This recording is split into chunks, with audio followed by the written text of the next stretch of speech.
بسم اللہ الرحمن الرحیم۔ السلام علیکم۔ ایک شخص بہت ہی غریب تھا۔ اس نے اپنی بیوی سے مشورہ کیا کہ ایک رئیس آدمی کے ہاں غلامی کی جائے۔ اس کی بیوی نے اجازت دے دی۔ اس کی بیوی نے ابھی پہلا بیٹا ہی نہیں پیدا کیا تھا کہ اپنی بیوی کو بڑی جوانی میں چھوڑ کر غلامی میں چلا گیا تاکہ آنے والے بچے کا بہتر مستقبل بن جائے۔ وہ دور دراز ایک شہر میں چلا گیا اور 20 سال اس رئیس آدمی کی خدمت کی۔ 20 سال بعد رئیس آدمی سے اجازت لی کہ وہ اب گھر جانا چاہتا ہے۔ رئیس آدمی سخی بھی تھا۔ اس نے بہت ساری بکریاں، گایاں، بھینس اور اونٹ دیے اور امیر اور مالا مال بنا کر واپس بھیجا۔ وہ واپس آ رہا تھا کہ صحرا سے گزر ہوا اور راستے میں سے ایک جھونپڑی ملی۔ اس میں ایک درویش آدمی تھا۔ اس کے پاس رات گزاری۔ غریب شخص نے رات کو درویش آدمی سے گزارش کی کہ وہ اس سے نصیحت کرے۔ درویش نے کہا کہ میں نصیحت تو کروں گا لیکن میں نصیحت کرنے کی قیمت وصول کرتا ہوں۔ اس نے قیمت پوچھی۔ کہا کہ ہر نصیحت کے بدلے ایک اونٹ۔ اس نے کہا کہ میں مالدار ہوں، نصیحت مل جائے تو اونٹ کی کوئی بات نہیں۔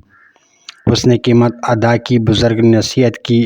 نمبر 1، جب بھی آسمان پر تارے ایک لائن میں دیکھو تو فوراً کسی پہاڑ پر چلے جانا، سیلاب آئے گا۔ وہ شخص نے کہا کہ یہ نصیحت کسی کام کی نہیں، مجھے کوئی اور نصیحت کی جائے۔ درویش نے کہا کہ نئی قیمت ادا کرو۔ وہ شخص نے ایک اور اونٹ دیا۔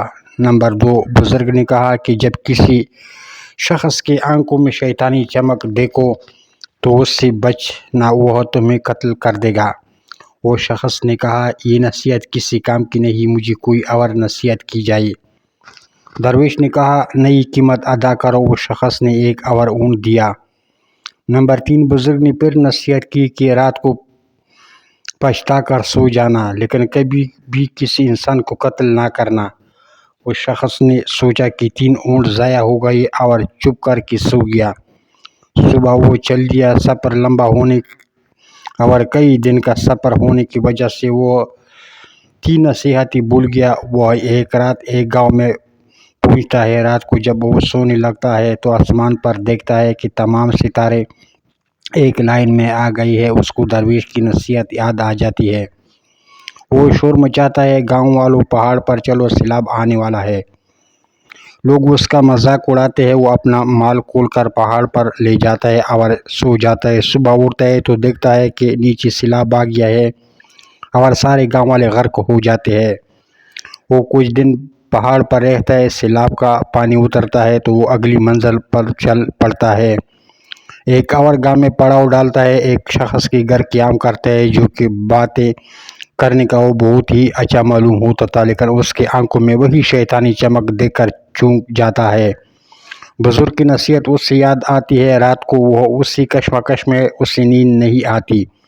وہ اٹھا اور بستر کو اس انداز سے پھیلا دیا کہ معلوم ہوتا تھا کہ کوئی سویا ہوا ہے۔ وہ آدمی آیا۔ اس کے ہاتھ میں خنجر دیکھ کر وہ پریشان ہوا۔ وہ آیا اور بستر پر خنجر مارنا شروع کر دیا۔ یہ آیا اور اس کو پیچھے سے پکڑ کر مارنا شروع کر دیا اور اسے باندھ دیا۔ پولیس کو بلایا اور اس کو پولیس کے حوالے کر دیا۔ آخر کار وہ رات کو اپنے گاؤں میں پہنچتا ہے اور اپنے گھر کے پاس پہنچ کر دیکھتا ہے گھر میں اس کی بیوی کسی کڑیل نوجوان کے ساتھ والی چارپائی پر سوئی پڑی ہے۔ اس شخص کو غصہ آیا اور دل میں خیال آیا کہ میں اس نوجوان کو قتل کر ڈالوں۔ جیسے ہی وہ ارادہ کرتا ہے اسے اس درویش کی بات یاد آتی ہے کہ کبھی بھی قتل کر کے نہ سونا، پچھتا کر سو جانا۔ وہ سوچتا ہے کہ پہلی بھی نصیحت کام کر گئی، دوسری نصیحت نے بھی کام کیا، لہٰذا وہ گاؤں سے باہر آ جاتا ہے۔ صبح ہوئی۔ اس کے دل میں خیال آیا کہ گاؤں والوں سے اپنا حال دریافت کروں۔ جیسے ہی گاؤں میں جاتا ہے اپنے بارے میں دریافت کرتا ہے۔ گاؤں والے بتاتے ہیں کہ وہ شخص بہت ہی غریب تھا اور برسوں پہلے روزی روٹی کے لیے چلا گیا۔